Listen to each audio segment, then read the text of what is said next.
Ang program natin sa patch na to ay no sorting. Mula nung hinulog natin ito, 250 pieces, hindi tayo magsosort hanggang ma-harvest. Titingnan natin kung uubra. Kasi nga, kung limited lang ang pond mo, isa o dalawa, syempre hindi mo na gagawin yung sorting. I-trinay natin, trinay ko pala sa ating concrete pond dito na no sorting until harvest. Gagawin natin ngayon, magsasampling, makikita natin yung pinakamalaki at pinakamaliit kung ano na inabot within 2 months. Ito mga paps, kukunin natin yung malalaki para sa ating sampling. Makikita natin kung ilan yung timbang.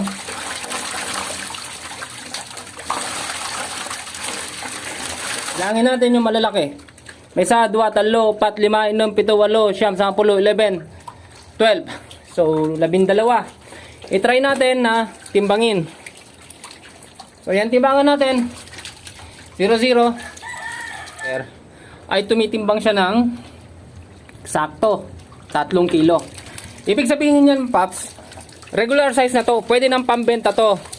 Yan ay umaabot na ng 4 na piraso, 1 kilo. So, meron pa ditong ganon. Yung iba mas maliliit na. Titingnan naman natin ngayon kung ano naman ang inabot ng mga maliliit na size. Ito naman yung mga maliliit. Tingnan nyo, hindi sila lumaki, oh. Oh. Ang size nito, 4, 5, 6, 7. Ganito ang size ng mga bansot natin. Meron pa siyang 4 inches. Ayan, oh. Napakaliit, di ba? Yan. Oh. 4, 5, 6. So, ganyan ang size. Then, 7, the rest. Sa isang batch ng hito natin, itong 4 na piraso na to, 1 kilo. Bakit meron silang kabatch na ganito? Fingerlings pa din. Ayan. 4 inches pa din. Inulog ko dito, 3 and 4 inches sila. After 2 months, ganito ang resulta. 4 pieces, 1 kilo, meron ding hindi lumaki. 4 inches pa din. Dahil nga ang program natin sa batch na ito ng pag-aalaga natin ay no sorting until harvest. So hindi tayo magbabawas, hindi tayo magdadagdag dito. Remain as is kung ano yung kalagayan nila ngayon hanggang harvest. Hindi tayo magbabawas sa maliliit, hindi tayo magtatanggal ng malalaki. So in 3 months, titingnan natin kung ano uli ang status ng ating mga alaga dito. Ang concrete pond natin ay 3 meter diameter. Ang nilagay natin ay 250 pieces. Ngayon, 3 months na sila. Update natin kung gaano na sila kalalaki. Makikita natin dito yung for sale sizes natin. Kung halimbawa magbebenta ako ngayon, kung makabawi na tayo doon sa ginastos ko dito sa concrete pond. Ang condition ng ating concrete pond ay open area. Then pure feeds ang pinapakain ko. Ngayon ay taglamig. Sabi nila mas mabagal lumaki. So makikita natin ngayon dito kung ano na ang nangyayari sa ating concrete pond. Either good or bad, ipapakita ko sa inyo. Yung size ng ating fingerlings na nilagay dito ay 3 to 4 inches. So maliliit para sa concrete pond. Pero trinay pa rin natin na kumuha niyan kasi wala tayong makuhanan ng mga panahon na yon ng 5 and 6. Pero tingnan natin kung ano yung condition nila ngayon.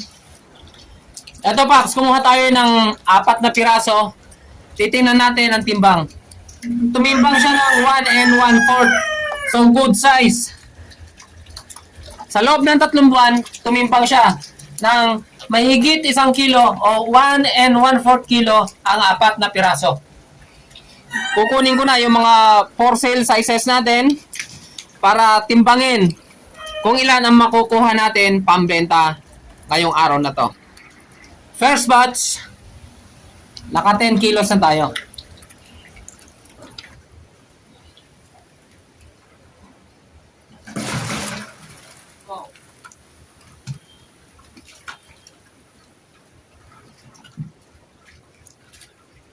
Ito Pax, yung pangalawa. Nakakuha tayo ng 12 kilos. So all in all, 22 kilos na yung available na pwede nating pambenta sa mga alaga natin.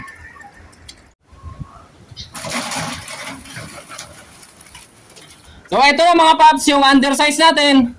Kumimbang din siya ng 12 kilos. So, ito, 10 kilos, yung nauna natin kinuha. Ito, 12 kilos. Etong dalawa na ito ay good size. Pwede natin nga ibenta, 22 kilos. 12 kilos yung undersize, so ibig sabihin, 34 kilos all in all ang laman ng ating fish pond na ito. After 3 months na inalagaan natin. So ito mga paps, ibalik lang natin.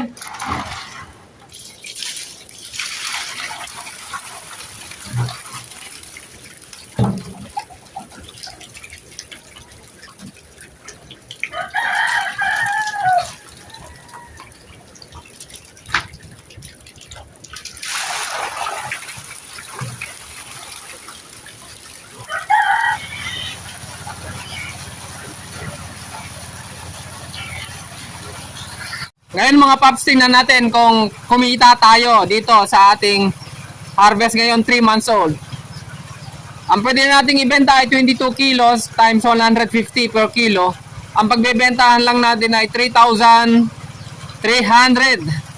Ang napakain ko na dyan ay 2 sako na pigs, 1,050 ang isa. So 2,100. May minus natin ngayon yung pinagbentahan natin dito sa ating naipakain. Ang remaining lang natin ay 1,200. Ngayon, iyan ba ang kita na natin? Hindi pa mga paps. Kasi yan, kung makita nyo yun, meron akong water pump na ginagamit.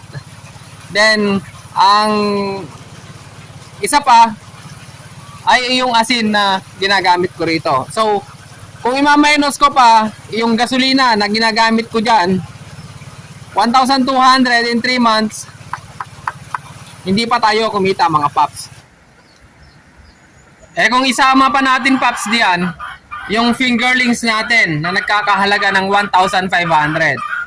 So mangyayari diyan, kulang pa tayo ng 300 pesos para mabawi yung ating puhunan. Di ba? In 3 months, hindi pa tayo kumikita dito sa ating concrete pond. Negative 300 pa tayo diyan. Hindi pa tayo pwedeng mag-harvest.